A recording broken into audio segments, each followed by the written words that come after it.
সকাল ৮:৩০ বাংলাদেশ বেতার রংপুর।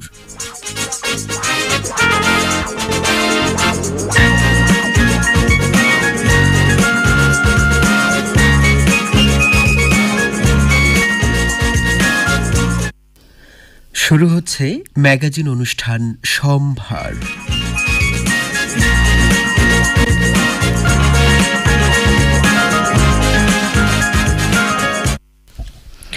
শুভ সকাল। শুভ সকাল শ্রোতা বন্ধুরা, সকালবেলাটা নিঃসন্দেহে নির্মল আনন্দের মধ্য দিয়ে শুরু হওয়া চাই। আর তাই তো বাংলাদেশ বেতার রংপুর কেন্দ্রের নিয়মিত আয়োজন ম্যাগাজিন অনুষ্ঠান সম্ভার শোনার আমন্ত্রণ জানাচ্ছি আপনাদের সবাইকে। আশা করছি সকলে ভালো আছেন, সুস্থ এবং নিরাপদে আছেন। আপনাদের সবার সুস্থতা কামনা করে শুরু করছি আজকের সম্ভার। আজ সম্ভার উপস্থাপনায় আপনাদের সাথে আছি আমি ইউসুফ খন্দকার, জাহানারা শিউলি। আমাদের সাথে প্রকৌশল সহযোগিতায় আছেন মিজানুর রহমান খান। বিজ্ঞানী আলবার্ট আইনস্টাইনের একটা বিখ্যাত কথা আছে, জীবন হচ্ছে সাইকেল চালানোর মতো, ভারসাম্য ধরে রাখতে চাইলে সামনে এগিয়ে যেতেই হবে। বন্ধুরা, আপনারা কি জানেন একটা সাইকেল চালানোর ক্ষেত্রে কি হয়? প্রথম অবস্থায় সাইকেল চালাতে গিয়ে আমরা সাইকেলটির যে কোনো একদিকে পড়ে যেতে থাকি, কিন্তু আমরা যদি প্যাডেল চালানো চালু রাখি তাহলে একসময় ঠিকই ভারসাম্য চলে আসে আর আমরা সাইকেল চালিয়ে এগিয়ে যাই সামনের দিকে। আমাদের জীবনের চলার পথে কখনো খারাপ ঘটনা ঘটে, কখনো ভালো ঘটনা ঘটে, কখনো একটা কিছুতে থেমে থাকা ঠিক না। আর এই কারণে আইনস্টাইন বলেছেন, জীবনে ভালো খারাপ যাই ঘটুক না কেন, সব কিছু থেকে ভালো শিক্ষাগুলোকে কাজে লাগিয়ে নিয়ে জীবনকে সামনে এগিয়ে নিতে হবে। আর তাহলেই খারাপ জিনিসগুলো থেকে যে অভিজ্ঞতা হলো এবং ভালো জিনিসগুলো থেকে যে অনুপ্রেরণা আমরা পেলাম, সেই সব কিছু নিয়ে জীবনের অভীষ্ট লক্ষ্যে আমরা ঠিকই একদিন পৌঁছে যেতে পারবো। আপনাদের সবার মঙ্গলময় জীবনের প্রত্যাশা নিয়ে জানিয়ে দিচ্ছে আজকের সম্ভার সূচি। প্রসঙ্গ কথার প্রসঙ্গ, তিস্তা সেচ প্রকল্প। বাংলাদেশের জেলার নামকরণের ইতিহাস নিয়ে শুনবেন বিস্তারিত। শেকড়ের সন্ধানে শুনবেন পাহাড়ের মাচাংঘর। পলিথিনের বিকল্প পাট পণ্য নিয়ে প্রামাণ্য রয়েছে পরিবেশ ও উন্নয়ন সিরিজে। সুস্বাস্থ্য প্রতিদিন পর্বে আজ শুনবেন কোন বয়সে কতটুকু পুষ্টির চাহিদা প্রয়োজন। বন্ধুরা, আপনাদের আমন্ত্রণ এসব বিষয় দিয়ে সাজানো আজকের আয়োজনে। আশা করছি পুরো অনুষ্ঠান জুড়ে আমাদের সাথেই থাকবেন।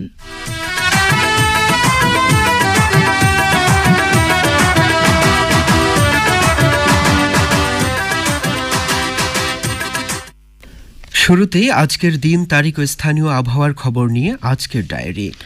আজ বুধবার, পহেলা মাঘ 1431 বঙ্গাব্দ, 14 রজব 1446 হিজরি, 15 জানুয়ারি 2025 খ্রিস্টাব্দ। রংপুরে আজ সূর্য উঠেছে ভোর 6:52, অস্ত যাবে সন্ধে 5:34।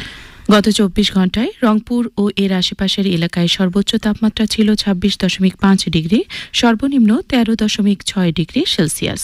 একই সময়ে বাতাসে আর্দ্রতার পরিমাণ ছিল সর্বোচ্চ 95%, সর্বনিম্ন 45%। আজকের ডায়েরি আজ এ পর্যন্তই। শাশ্বত বাণী।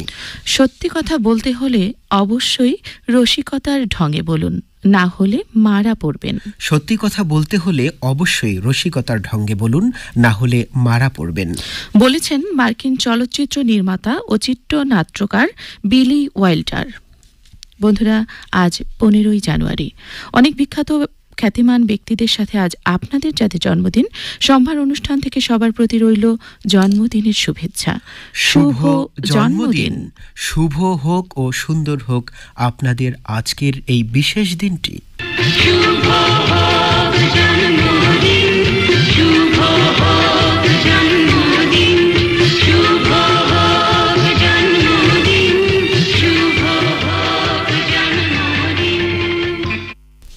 আজকের কুইজ। বাংলাদেশের জাতীয় সঙ্গীতের ইংরেজি অনুবাদক কে? বাংলাদেশের জাতীয় সঙ্গীতের ইংরেজি অনুবাদক কে? বন্ধুরা, শুনলেন কুইজটি। কুইজের সঠিক উত্তর জানা থাকলে আপনার নাম ঠিকানা সহ SMS করে পাঠিয়ে দিন এই নম্বরে 01550707877। নম্বরটি আবারও বলছি 01550707877। অনুষ্ঠানের শেষে প্রথম পাওয়া 10 জন সঠিক উত্তরদাতার নাম ঠিকানা জানিয়ে দিব। ততক্ষণ থাকুন আমাদের সাথে।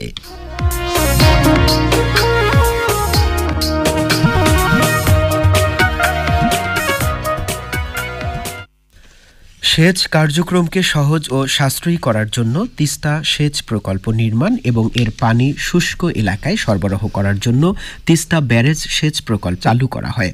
আজকের কথার প্রসঙ্গ তিস্তা সেচ প্রকল্প। সংকলিত নিবন্ধ উপস্থাপন করছেন মাগজিয়া হাসান দিবা। রংপুর, দিনাজপুর ও নীলফামারী জেলার 12টি উপজেলার মধ্য দিয়ে প্রবাহিত তিস্তা ব্যারেজের দৈর্ঘ্য 766 কিলোমিটার। ইতিহাস অনুসন্ধানে জানা যায়, ভৌগোলিক অবস্থান ও জলবায়ু পরিবর্তনজনিত কারণে উত্তরাঞ্চলে তীব্র খরা ও মন্দা পীড়িত হওয়ায় ব্রিটিশ ভারত সরকার 1937 সালে সর্বপ্রথম তিস্তা ব্যারেজ নির্মাণের পরিকল্পনা গ্রহণ করেন।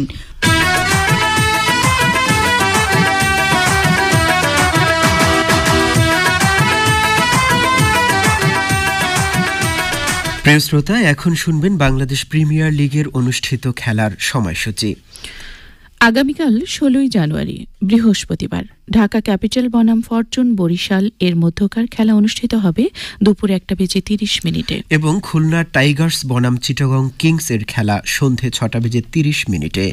বিপিএল এর খেলা শুনতে টিউন করুন বাংলাদেশ বেতার রংপুর FM 88.8 মেগাহার্জ।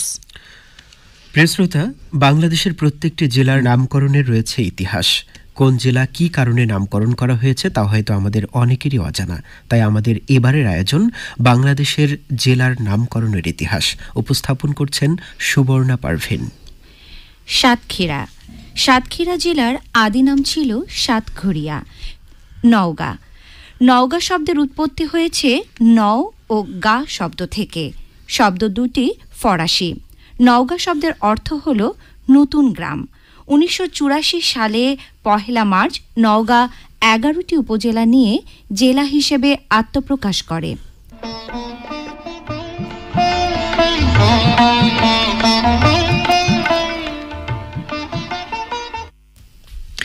প্রিয় শ্রোতা, আপনারা শুনছেন ম্যাগাজিন অনুষ্ঠান সম্ভার। প্রচারিত হচ্ছে মিডিয়াম ওয়েভ 284.9 মিটারে 1053 কিলোহার্জে, FM 88.8 মেগাহার্জ এবং বাংলাদেশ বেতার অ্যাপে।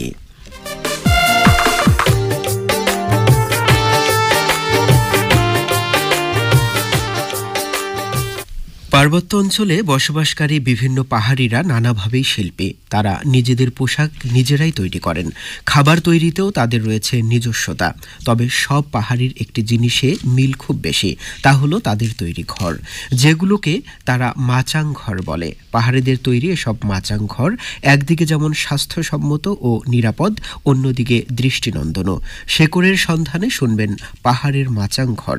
পড়ে শোনাচ্ছেন মাগজিয়া হাসান দিবা। দেশের 3 পার্বত্য জেলায় পাহাড়ে বসবাসকারী বিভিন্ন ভাষাভাষী জনগোষ্ঠী নানাভাবে নিজেদের শিল্পী সত্তার পরিচয় দেয়। জাতিগত বৈশিষ্ট্য অনুযায়ী তারা ব্যবহার করেন নিজস্ব তৈরি পোশাক। খাবার তৈরি তো রয়েছে নিজস্বতা, তবে সব পাহাড়ের মধ্যে বসবাসে একটি মিল আছে, তা হলো তাদের মাচাং ঘর। মাচাং ঘর আমাদের সংস্কৃতি ও ঐতিহ্যের প্রতীক হিসেবে যুগে যুগে টিকে আছে। আমাদের ভবিষ্যতের এই ঐতিহ্যবাহী ঘরটিকে সুরক্ষা করা দরকার, এমনটাই আমাদের প্রত্যাশা।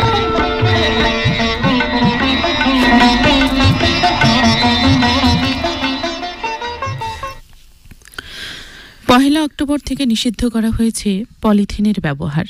বিকল্প হিসেবে বিক্রেতাদের পাট ও কাপড়ের ব্যাগ রাখার নির্দেশ দিয়েছে পরিবেশ অধিদপ্তর।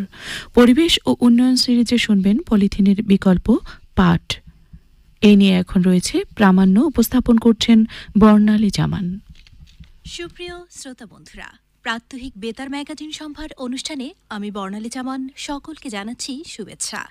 আমাদের আজকের অনুষ্ঠানের বিষয় পলিথিনের বিকল্প পাট পণ্য নিয়ে প্রামাণ্য।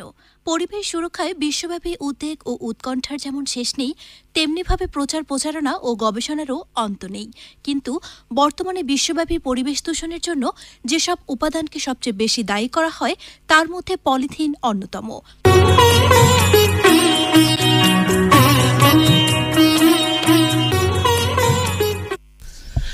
প্রিয় শ্রোতা, সুস্বাস্থ্য প্রতিদিন পর্বে এখন শুনবেন কোন বয়সে কতটুকু পুষ্টির চাহিদা প্রয়োজন। উপস্থাপন করছেন সুবর্ণা পারভিন। কোন বয়সে কি ধরনের পুষ্টির চাহিদা থাকে তা জানা দরকার। যেমন শিশুর পুষ্টি। শিশু জন্মের প্রথম 6 মাস মায়ের দুধ পান করাতে হবে। শিশুকে মায়ের প্রথম যে দুধ দেওয়া হয় তাকে শাল দুধ বা কোলোস্ট্রাম বলে। এরপর থেকে শিশুকে নতুন খাদ্যে অভ্যস্ত করাতে হবে। প্রথমে তরল খাবার যেমন বিভিন্ন ফলের রস, সবজির স্যুপ ইত্যাদি দিতে হবে। তারপর তরল খাবার কিছুটা ঘন করে দিতে হবে। এ সময় ভাত, ডাল, সবজি ব্লেন্ড করে দেওয়া যাবে।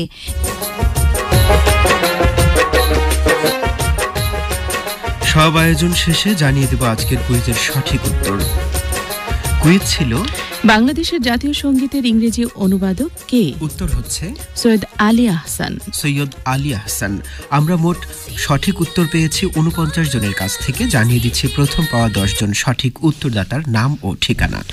সৌরভ রায় সরলখা, সাগর রায় সরলখা, রঞ্জু আলম সরলখা, মোহাম্মদ রশিদুল আলম প্রধান শিক্ষক সরলখা উচ্চ বিদ্যালয়, লক্ষণচন্দ্র রায় সহকারী শিক্ষক সরলখা লালমনিরহাট, মনির হোসেন বালাগ্রাম জলঢাকা নীলফামারী, মোহাম্মদ ইলিয়াস হোসেন খটখটিয়া রংপুর, জামাল উদ্দিন জীবন কাঁঠালবাড়ি কুড়িগ্রাম, সজীব চৌধুরী সরলখা লালমনিরহাট, ওমর আলী আমতলা নাগেশ্বরী কুড়িগ্রাম। অভিনন্দন সঠিক উত্তরদাতাদের। আর যারা আজকের কুইজে অংশগ্রহণ করেছেন তাদের জন্য রইল শুভেচ্ছা। এখন আমাদের বিদায় নেবার পালা। যাবার আগে জানিয়ে দেই আজ আপনাদের সাথে ছিলাম আমি ইউসুফ খন্দকার, জাহানারা শিউলি। আমাদের সাথে প্রকৌশল সহযোগিতায় ছিলেন মিজানুর রহমান খান। অনুষ্ঠান গ্রন্থনা করেছেন নূরফা তানিয়া কুমু। অনুষ্ঠান সহযোগিতায় ছিলেন মোহাম্মদ আব্দুল কুদ্দুস, সার্বিক নির্দেশনায় মোহাম্মদ আব্দুর রহিম, তত্ত্বাবধানে ছিলেন AHM শরীফ। ম্যাগাজিন অনুষ্ঠান সম্ভার প্রযোজনা করলেন শাম্মী হক। বন্ধুরা, আগামীকাল আবারও ঠিক একই সময়ে একই বেতার তরঙ্গে সম্ভার শোনার আমন্ত্রণ জানিয়ে আজ বিদায় নিচ্ছি। ভালো থাকবেন সবাই। আল্লাহ হাফেজ। Thank you.